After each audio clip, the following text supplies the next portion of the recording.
Now we shall discuss today the interaction of radiation with the matter. When an electromagnetic radiation interacts with matter, actually three different kinds of phenomena take place. As you know that the first one is the photoelectric effect.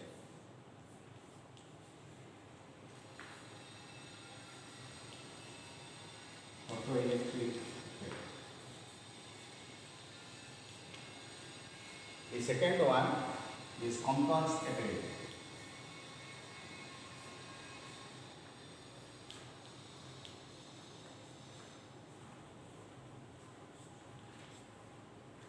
And the third one is the pair production.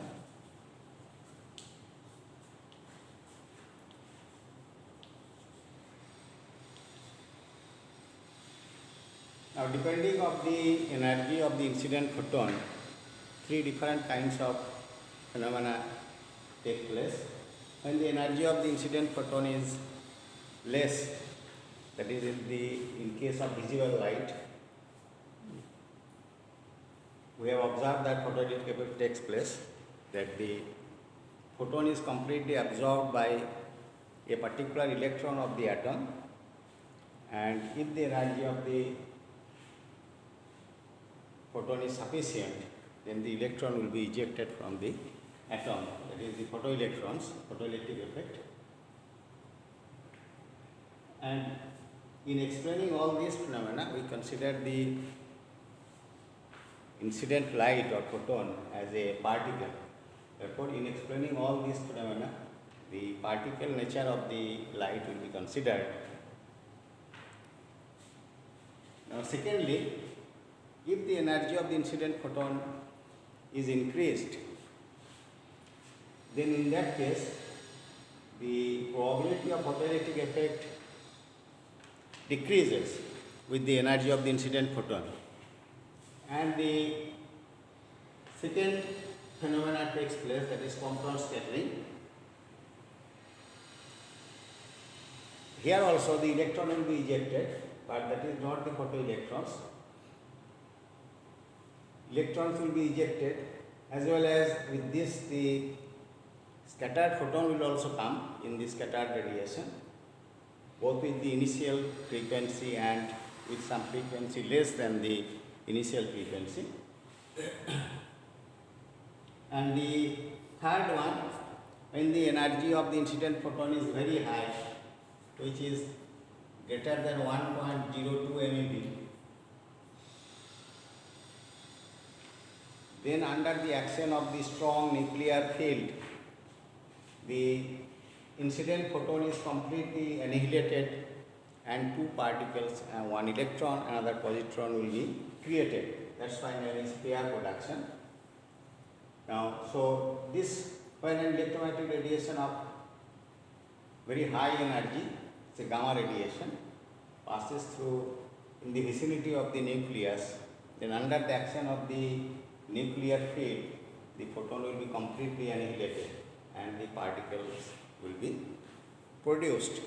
Now here we are concerned only with the Compton scattering, because all of you are very much aware of this photoelectric effect. It is a completely absorption process. Now it is a scattering process. Now here we discuss only this Compton scattering and the pair production. Now first, in Compton scattering, when a sufficiently say high energetic photon impinges on a target, then a part of the incident photon is imparted to the atomic electrons, and thereby it is ejected and the photon loses energy and the rest of the photon is scattered away. Now, so Compton scattering is the inelastic scattering, is the inelastic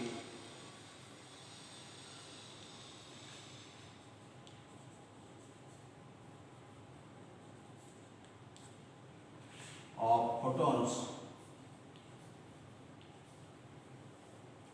by the atomic electrons.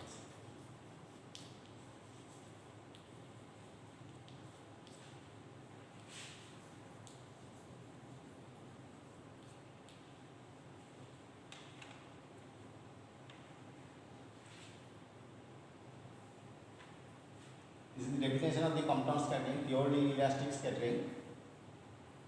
Now let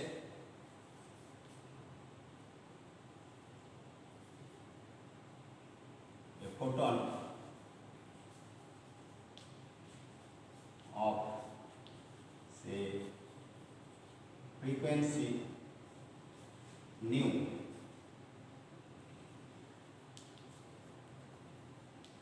impinges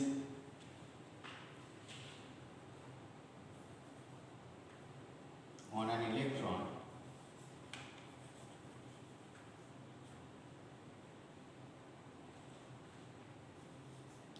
at rest and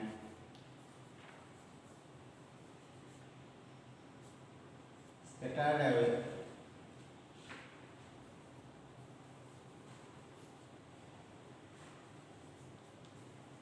at an angle, suppose theta,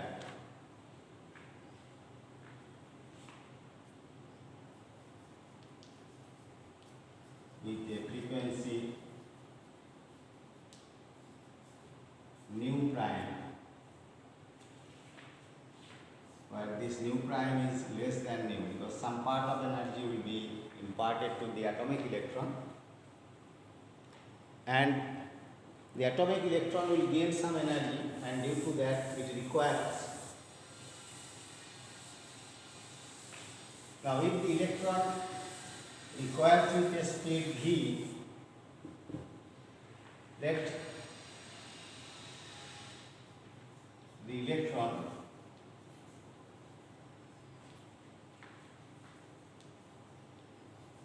requires at an angle phi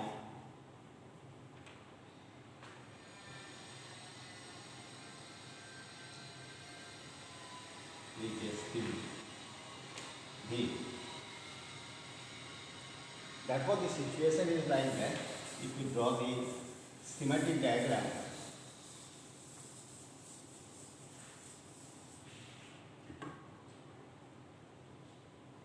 so this is the direction, initial photon is coming, the electron here is at rest.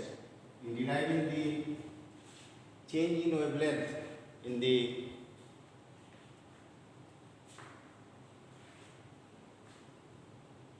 radiation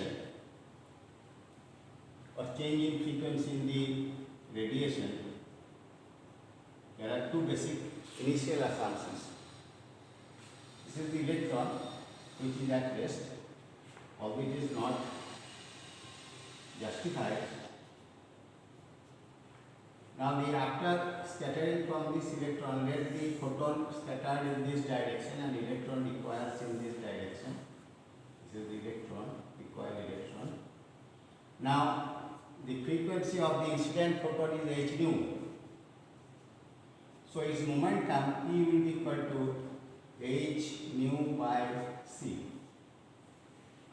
The photon has a rest mass 0, but it has a momentum.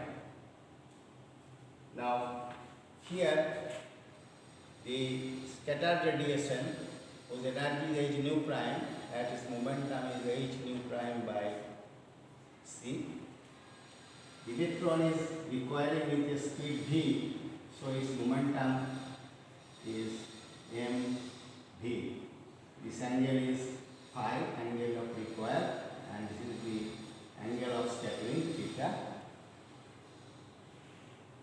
Now in deriving the shift in the wavelength, although it is a purely elastic scattering, we consider it as an elastic scattering, and there are two basic assumptions in deriving the shift in the wavelength. To derive the shift in wavelength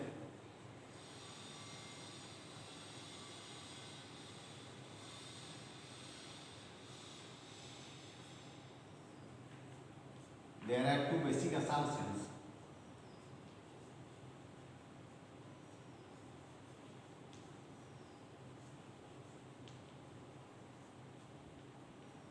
These two assumptions are: first is the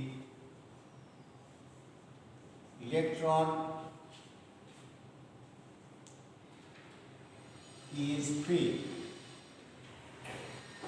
and second one, the electron is at rest. Both the assumptions are not correct. The electron is not at all free. It is bound to the atom, and the electron is not at rest. It is in incessant motion within the atom. Now we shall discuss later on what is the implication of these two assumptions. Now for the time being, to consider or to calculate the shift in the wavelength, we assume that the electron is free and it is at rest, from which the incident photon is scattered. Now here we apply the conservation of first energy and then conservation of momentum, because here the momentum is in this direction. That what here you have two directions. One is along the direction and one is perpendicular to the direction. Now, so along this, suppose the x direction, this is x and this is y. The momentum has two components. One is this is along this you get cos theta and this is cos phi, and along this direction you get mg sin phi, mg h nu prime by c sin theta. Now, first we apply the energy conservation principle.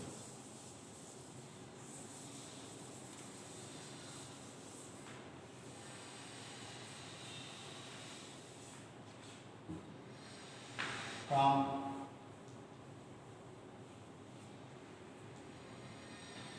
conservation of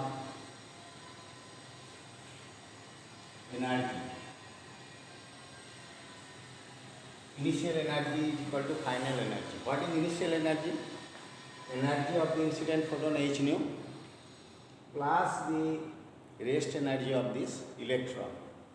So initial energy is h nu plus, if m0 is the rest mass of this electron, its energy is m0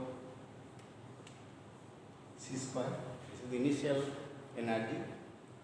That is equal to final energy. Energy of the scattered photon h nu prime plus the energy of this moving electron, whose mass is m, so m c square. According to Einstein's E equal to mc square. Now that what mc square, if we write, that is h nu minus h nu prime plus m0 c square.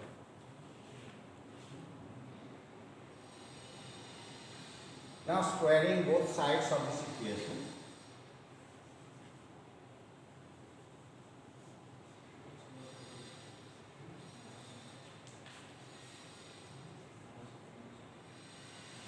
so here you get m square c to the power 4,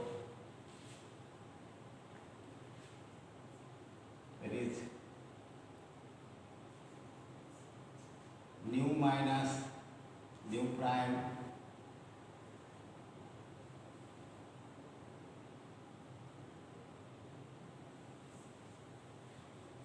plus m0 c square whole square. So you get m square c to the power 4 is equal to this square h square, you get nu square plus h square nu prime square minus twice h nu minus nu prime plus twice ab twice h m0 square nu minus nu prime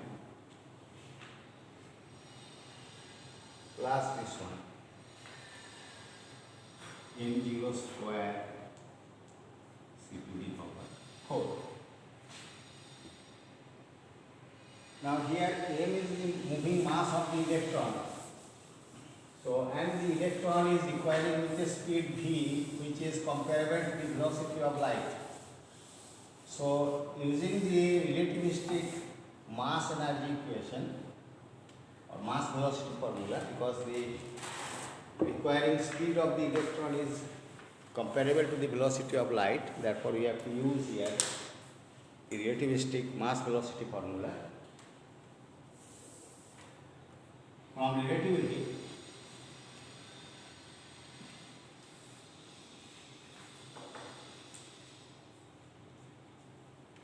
what is m? m equal to m0 by 1 minus v square by c square to the power half. Because v is comparable to the velocity of light but less than c. So m square c to the power 4. So you get m square c to the power 4.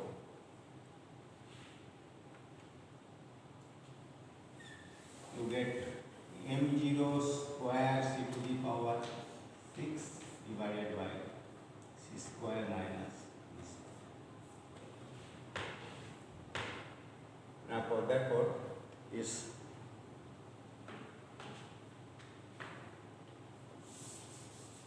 to substitute it here, the value of m in terms of that, then you get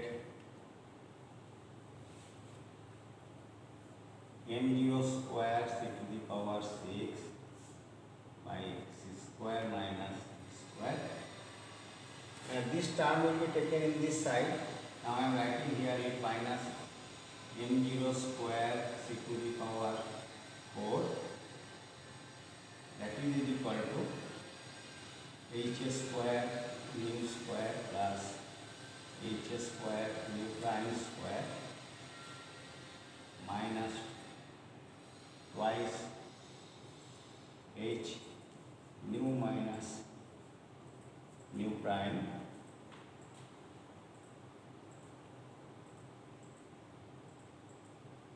plus twice h m0 c square nu minus.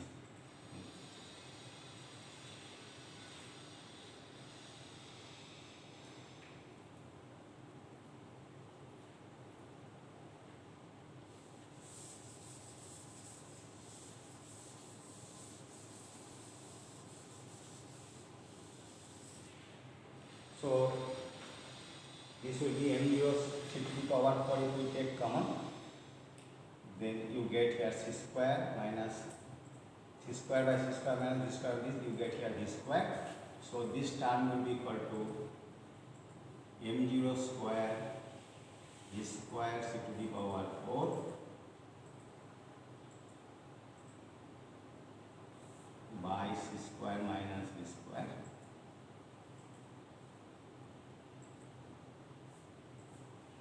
And that is equal to this equation.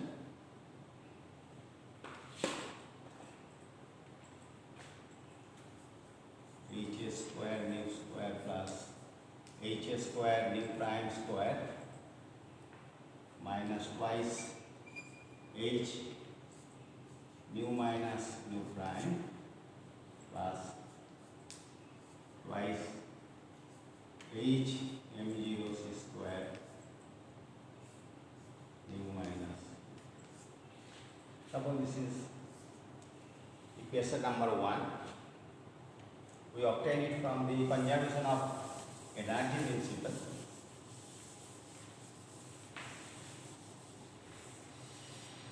Now another equation we shall use, that is called the momentum conservation.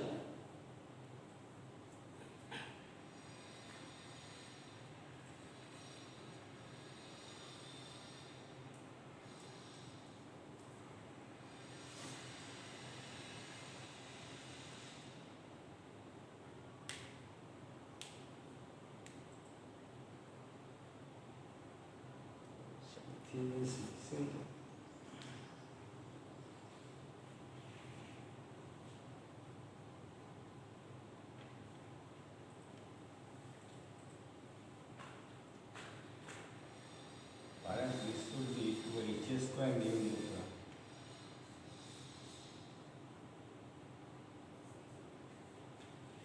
To make it clear, because twice there is h nu minus nu prime whole square. When I have calculated it, it is h square nu square plus h square nu prime square minus twice h nu prime. Okay.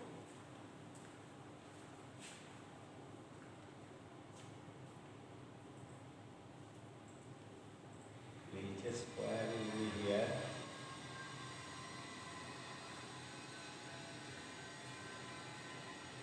H square.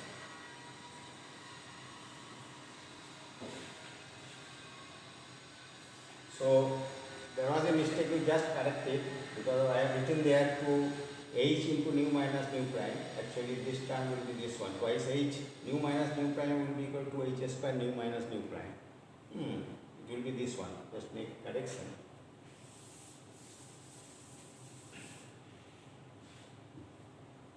Now we apply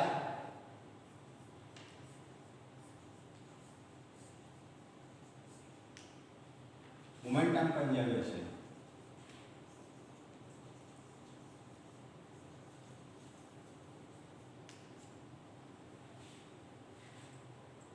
Along the direction of the initial direction of the photon and perpendicular to its direction. So along the x direction, that is along the direction of this, what is the initial momentum?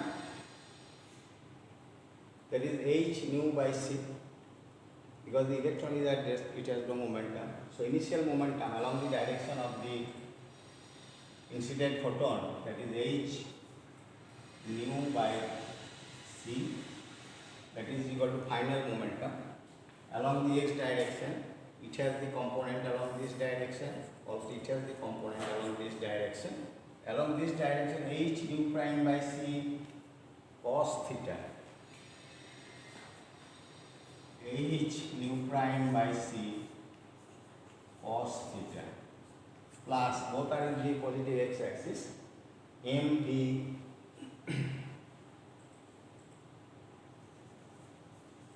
cos phi. So we write mv cos phi is equal to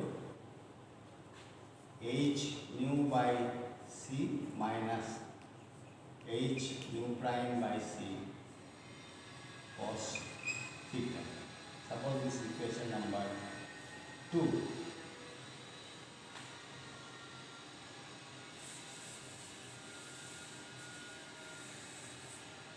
Along the perpendicular direction to the initial direction, that is along the y direction, what is the momentum, initial momentum along the y direction? That is 0, because the incident photon is moving along the x axis only, it has no y component.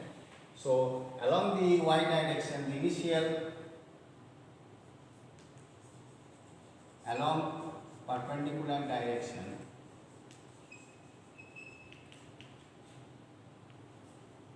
to the incident photon, initial momentum is 0,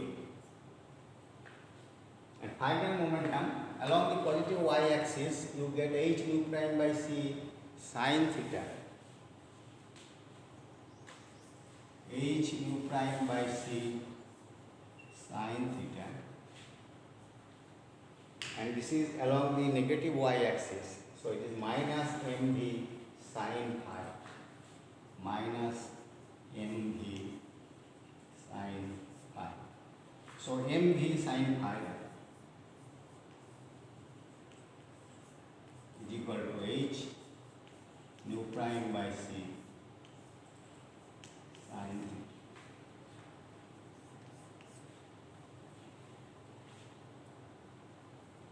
Now here we have two angles. One is angle of equal phi, another is angle of scattering theta. Now here we want to find the shift in the wavelength. Suppose in terms of the angle of scattering theta. Then our first task is to eliminate this angle of recoil phi. Now to eliminate the angle of recoil phi, we square and add the equation number 2 and 3, then phi will be eliminated.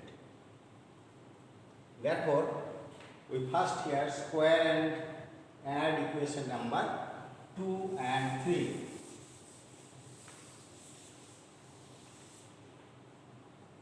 Squaring and adding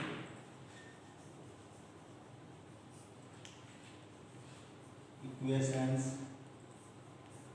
2 and 3.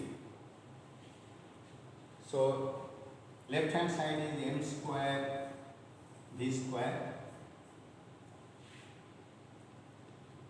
that is equal to square of this, write h square nu prime square by c square sin square theta plus square of this h square nu square by c square plus square of this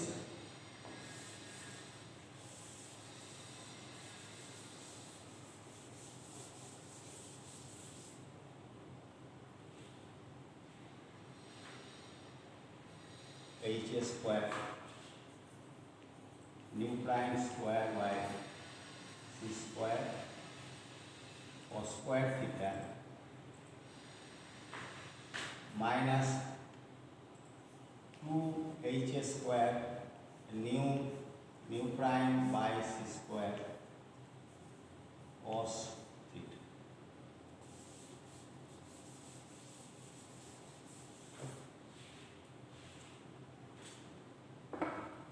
So if we take c square in this side, therefore we get m square v square c square, that is equal to h square nu prime square plus, so this term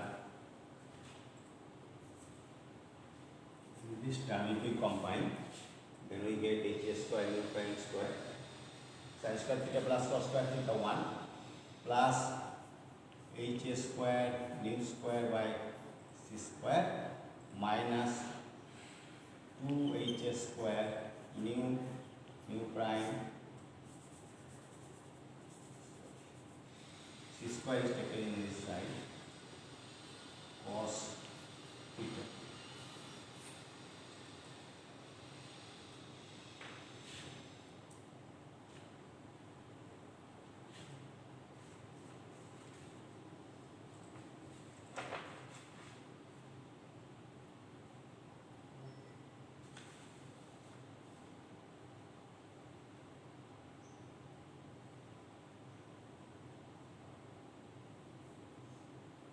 Now again, here we have to use the relativistic mass velocity formula. So here m square is m0 square, it will be d square c to the power 4 divided by c square minus d square. If you substitute m equal to m0 divided by 1 minus c square minus d square to the power half, then you will get this one, h square nu square plus h square nu prime square minus 2h square nu prime cos theta. Suppose this equation number 4.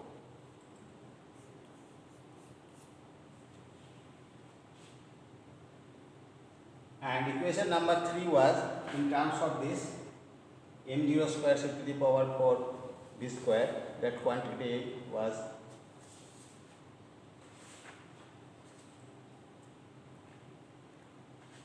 now equation number 1 and 4. If we equate them, because left hand side of equation 1 and equation 4 are same, so equating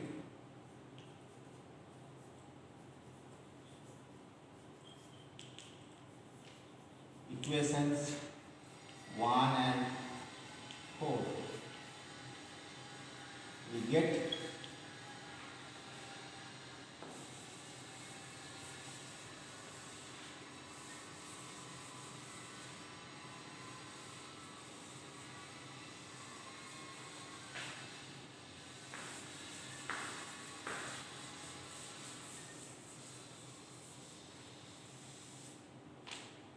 h square nu square plus h square nu prime square minus 2h square nu prime cos theta is equal to h square nu square plus h square nu prime square minus twice h square nu prime plus perhaps twice h m0 square nu minus nu prime. Take the equation number 1.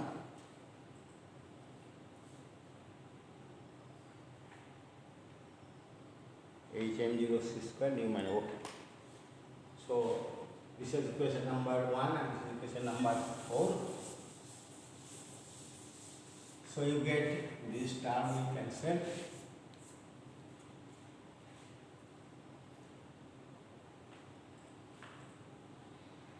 So 2h m0 square twice h m0 square into nu minus nu prime, this term, that is equal to, this time is minus, so you get twice h square nu prime minus twice h square nu prime cos theta.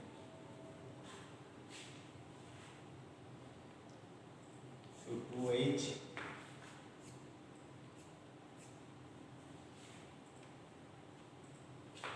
so we get here nu minus nu prime. m0 square, if it is taken in this side, h is taken common, h nu prime, h by m0 square nu prime into 1 minus cos theta. Now nu prime is taken in this side, that is nu minus nu prime by nu prime. That is equal to 1 by nu prime minus 1 by nu, that is equal to h by m0 square 1 minus.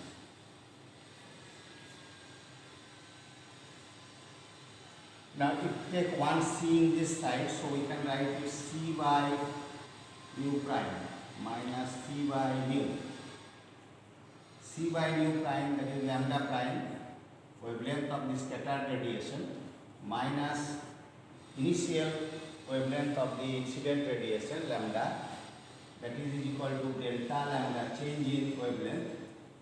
The wavelength of the scattered radiation will be larger than the initial one because its energy is less than the initial one. So we get h by m0c 1 minus cos. So delta lambda is equal to h by m0c 1 minus cos theta. This is the shift in wavelength in the scattered radiation. This is called the Compton shift delta lambda.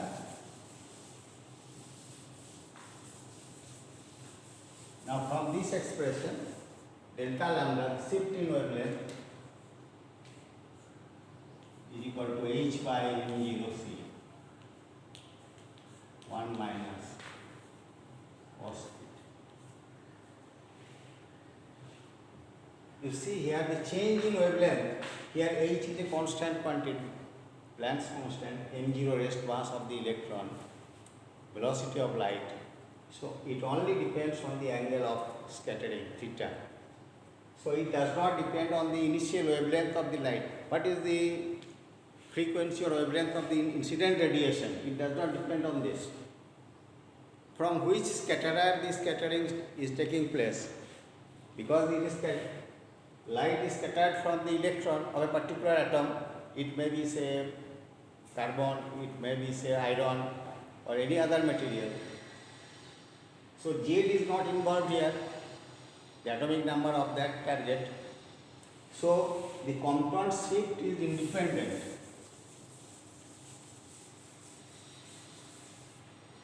So the Compton shift is independent of the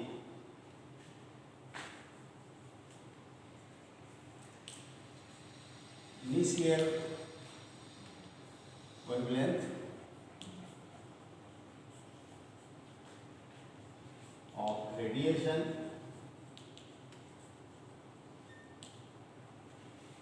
and the nature of the scatterer.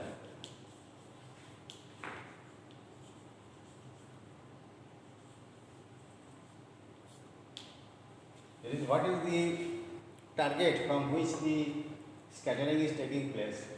What is the Z of that element? It does not depend on that. So it depends only on theta.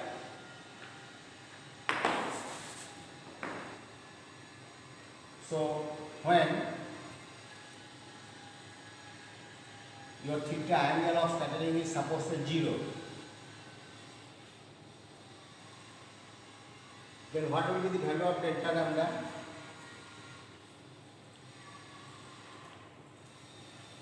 Cos 0, 1. Actually theta is equal to 0 means no scattering is taking place, freely passing through that. So when theta is equal to pi by 2, 90 degree, then you get delta lambda is h by m0 c. Its value is 0.0242 angstrom.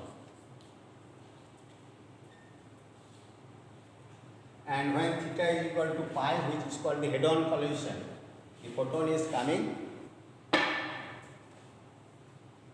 and the electron is here, head-on collision is taking place, rebound back 180 degree, that is head-on collision. When theta is equal to pi, it is head-on collision is taking place, then in that case this delta lambda is maximum, that is twice h by m0 c, because in that cos pi is -1. So for head-on collision, the maximum shift in the wavelength will take place. Now, in the scattered radiation of the Compton scattering, because we have two basic initial assumptions, one, the electron is free and the electron is at rest. Both are not consistent with the reality, because the free electron, you cannot obtain free electron, and the electron is not at rest, it is in incessant motion inside the atom. Now, suppose this is the electron, the incident photon is coming. So in this scattered radiation, here it is frequency nu and this is nu prime. So in this scattered radiation only we should get, and besides this nu, those radiation which will not be scattered from the electron, because there are so many hollow spaces inside the atom, from which the radiation will pass through it. Now, so therefore in the scattered radiation we should get two lines. One is nu, another is nu prime, or corresponding to lambda and lambda prime, two wavelengths. That means in this scattered radiation only two lines should be observed. One is due to nu, another is due to nu prime. But besides this, what we get? We get this nu prime two lines, and as well as a broad band about this. Not a single line, broad bands.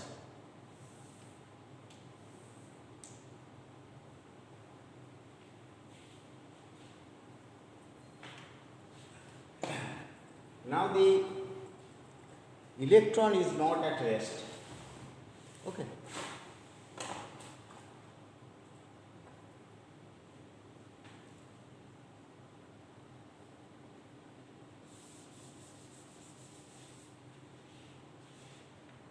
If the electron is not at rest, the electron is moving in some, say, circular orbit or elliptical orbit within the atom.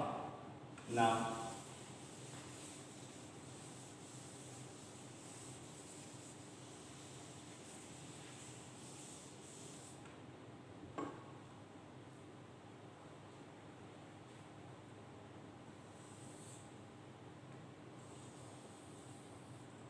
suppose the electron is moving in this orbit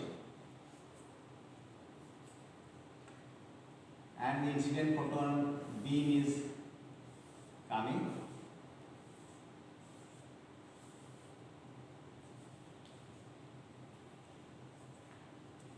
Depending on the position at which the photon bounces off the electron, depending on that the change in wavelength will take place. Suppose at this point the electron is moving in this direction. So at this point you get here the velocity, linear velocity is in this direction. Now if the photon hits this electron at this position, so there's a head-on collision will take place with the electron, so there will be a maximum shift in the wavelength, because the maximum energy transfer will take place between the two particles, photon and the electron. So from here the maximum shift in the wavelength will take place. And here the electron is moving in this direction with the velocity suppose v, and the photon hits it in the same direction. So here you get the minimum change in wavelength. Minimum here energy transfer.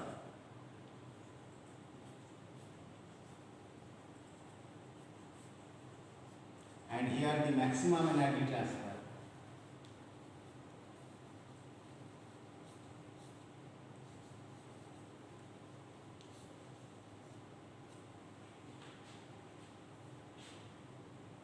And in other region, the energy transfer remains in between this maximum value and this minimum value. So besides this line, you get here the broad bands, because from here the maximum change is taking place, the maximum the frequency is this one. After that, when it is just hitting at this position, the frequency which is produced, that is very near to this. So your detector cannot detect, or its resolving power is not so great, so it can distinguish between all these lines. So you get a very broad maximum here beside these lines. So these broad bands will appear due to the motion of the electrons, because the electrons are not at rest. And secondly, it is observed that if the scatterer has the low Z, suppose you have a graphite, the scattering is taking place from, say, graphite atom.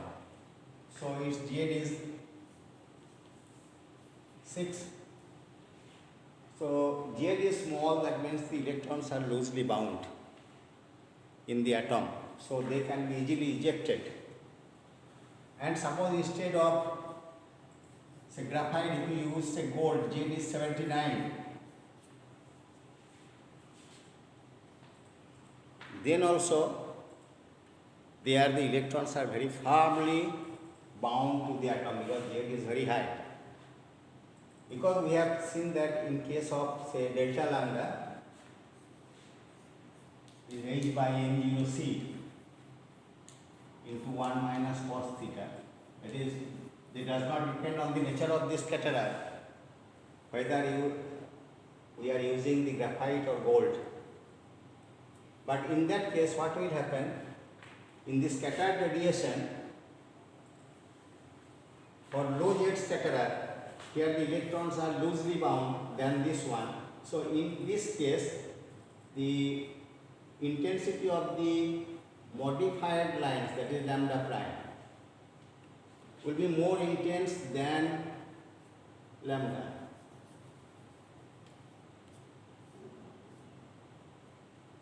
There is more and more electrons hit the photon hits the electrons, and more electron will be ejected. So lambda prime, intensity of lambda prime in this scattered radiation will be large than the unmodified line. And in case of high Z scatterer, whose electrons are very tightly bound, so they will not be easily ejected. So in that case, say lambda prime, the intensity of the modified line will be less intense than the unmodified line.